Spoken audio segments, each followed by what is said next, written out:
Ada kembali di News Pagi pemirsa, sebuah bus antar kota antar provinsi terbakar di ruas tol Kanci Pejagan kilometer 236 Kabupaten Cirebon, Jawa Barat. Kebakaran diduga akibat korsleting listrik pada bagian mesin.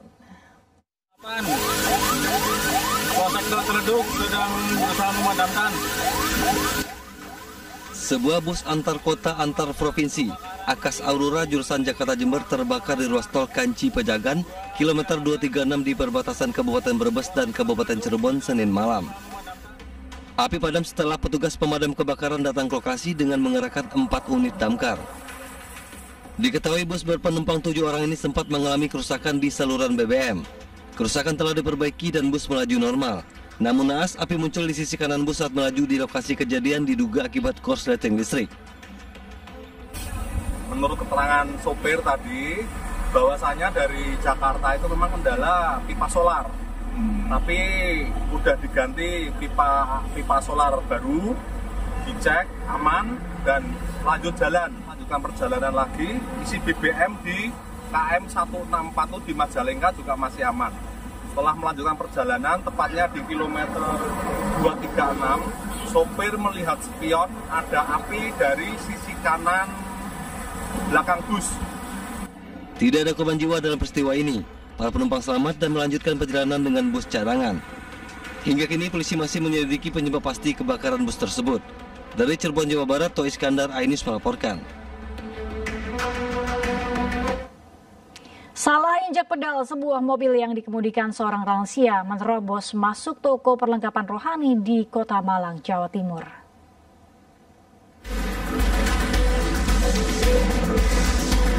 Terekam pada kamera pengawas dalam toko Dioses Perlengkapan Rohani, Jalan Agung Suprapto, Kota Malang, Jawa Timur. Sebuah minibus menerobos masuk ke toko. Pengemudi seorang bapak-bapak yang sudah berusia lanjut keluar dari mobil, seperti menyesal akan kesalahannya hingga terduduk lemas.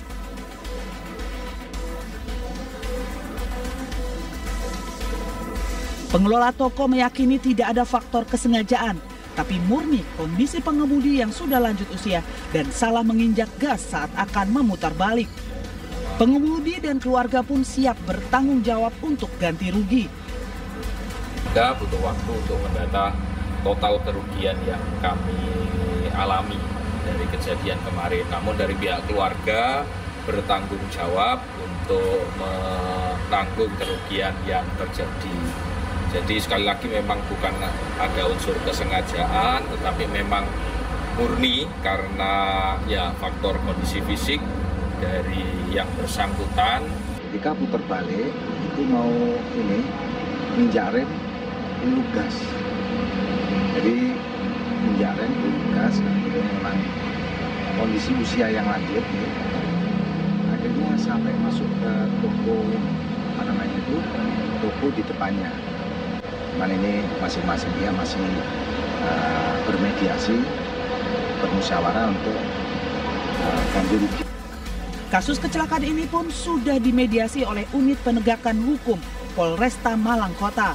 Para pihak sudah bersepakat untuk berdamai dan menyesali kasus kecelakaan ini terjadi dengan cara kekeluargaan.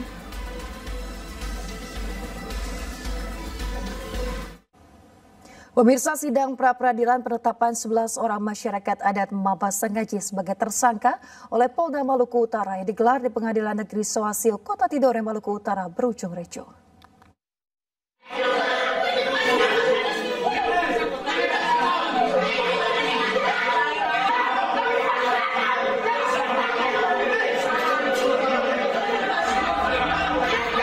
Sidang pra-peradilan 11 tersangka masyarakat adat Mabas Sangaji, Halmahera Timur, yang digelar di Pengadilan Negeri Sohasio, Kota Tidore, Kepulauan Maluku Utara berlangsung ricuh.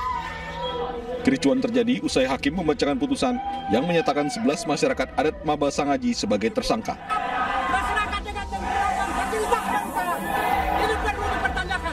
Para yang bersuara tentang kebenaran, gak ditangkap, gak dijadikan tersangka. Keluarga korban yang mengikuti sidang tidak terima dengan putusan hakim hingga berujung ricuh dan sejumlah keluarga dari 11 tersangka histeris hingga pingsan. Keputusan tadi itu udah keluar hasil kecewa lah, kecewa dalam hal ini karena sesuai dengan pengadilan punya putusan itu, keluarga sama sedih. Pihak kepolisian yang mengawal jalannya sidang berupaya menenangkan keluarga para tersangka yang terus mengamuk di depan pintu pengadilan. Selama kami masih bisa mengontrol mereka, kami anggap itu hal yang biasa. Dalam satu kegiatan unjuk rasa, hal-hal begitu adalah hal yang biasa. Sidang pra-peradilan bentuk upaya dari keluarga masyarakat adat terhadap 11 orang yang dijadikan tersangka oleh Polda Maluku Utara atas beberapa tuduhan kriminal terhadap aktivitas perusahaan tambang nikel PT Posion Kabupaten Halmahera Timur. Dari Ternate, Maluku Utara, Ismail Sangaji, iNews melaporkan.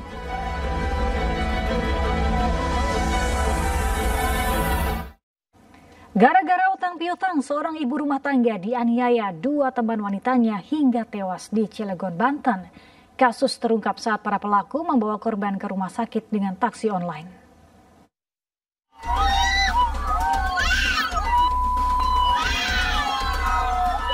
Penangkapan pelaku pembunuhan di Kampung Simpang 3, Kota Cilegon sempat memancing emosi warga sekitar yang berusaha menyerang karena telah membunuh teman arisannya. Warga berusaha menerobos penjagaan polisi yang sedang mengamankan lokasi.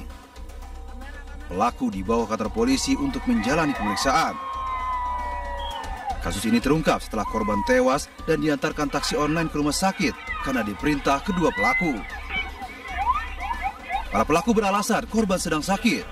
Para pelaku telah berutang pada korban dan meminjam uang lagi. Enggak ada, ini teman ini baru, belum sampai 1 bulan diperkenalan sama ini. Nah, dia minjam uang sama istri dikasih, ini juga mau pinjam lagi terakhir. Pertama pinjam berapa, Pak? Ya kita nggak jelas karena nggak terbuka ya, istri sama kita ya. Nah, pas itu dia pinjam uang, sama istri udah disiapkan uangnya. Berarti istri Bapak yang suka minjemin uang gitu? Betul. Diduga para pelaku tersinggung dengan ucapan korban sehingga melakukan penganiayaan. Korban ini memberikan pinjaman uang kepada para pelaku senilai 10 juta rupiah, namun telah dikembalikan sebanyak 3 juta rupiah. Selain dari itu, pada saat kejadian korban dihubungin oleh para pelaku untuk datang ke rumahnya untuk mengambil uang. Ternyata sampai di sana ada cekcok mulut yang menurut keterangan dari para pelaku sempat melakukan pengejekan kepada pelaku sehingga pelaku sakit hati dan melakukan penyekapan sampailah korban kehilangan nyawa. Para tersangka pun terancam hukuman mati atau seumur hidup. Dari Cilegon, Banten, Iskandar Nasution melaporkan. Pemirsa, konsep rumah subsidi yang tengah dirancang pemerintah akhirnya dirilis. Rumah bersubsidi hadir dengan ukuran 14 meter persegi dan 23,4 meter persegi dan berisi ruang tamu yang menyatu dengan area dapur dan juga area cuci.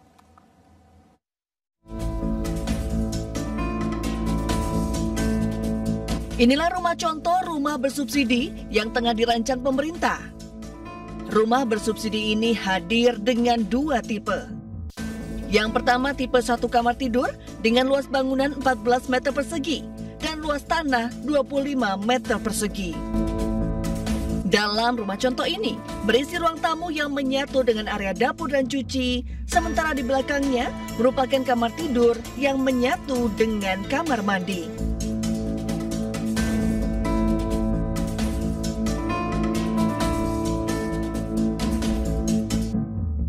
Sementara tipe kedua dengan 2 kamar tidur dengan luas bangunan 23,4 meter persegi dan luas tanah 26,3 meter persegi. Tipe kedua ini berisi ruang tamu dan juga kamar tidur dan kamar mandi, sementara 1 kamar tidur lain berada di bagian mezanin.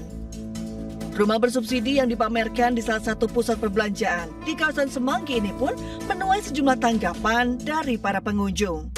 Apa ya? Kayak sempit ya. Tuh, ini kita 2 aja sudah bisa apa ya? Enggak kurang, maunya dikit lagi lah. Atau 1 meteran ya. Kecilan. Kayak rumah kos ya, nggak apa-apa lah yang namanya 100 juta. Tanggapan saya mungkin ini lebih untuk ke orang-orang introvert ya. Karena nggak bisa terima tetangga nih. Karena iya benar nggak bisa terima tamu. Karena ini Untuk dari segi kebutuhan sih mungkin pasutri baru itu bisa untuk menempati di rumah subsidi yang baru ini ya. Sebenarnya memang bagus ya pemerintah itu melakukan aksi inisiatif untuk membangun rumah subsidi ya bagi yang kurang mampu. Tetapi ketika aku masuk ke dalam kok kayaknya masih ada banyak hal yang perlu dipertimbangkan lagi ya, apalagi dari ukurannya dan juga segi kenyamanannya. Tergolong rumah kayaknya masih belum ya. Maksudnya kalau aku masuk ke situ kok kayak di rumah boneka ya. Maaf ya, tapi itu terlalu mini. Maksudnya kalau punya satu keluarga 2 anak kayaknya nggak mungkin sih. Rencananya rumah subsidi super mini ini akan dibangun di area Jabodetabek dengan harga mulai 100 juta rupiah tergantung lokasi. Dari Jakarta, Adisti Arifa, Sadu Santo, Yudi Richard, iNews melaporkan. Temukan informasi-informasi terbaru lainnya di www.inews.id. Cuplikan tayang berita iNews dapat Anda saksikan di kanal YouTube @officialinews. Mewakili kerabat kerja yang bertugas, saya Yasmin Natania. Dan saya Galuh Pandu pamit undur diri. Dan sesaat lagi pemirsa akan hadir program iNews Sport Pagi bersama Togi Sinaga. Terima kasih, selamat pagi dan sampai jumpa.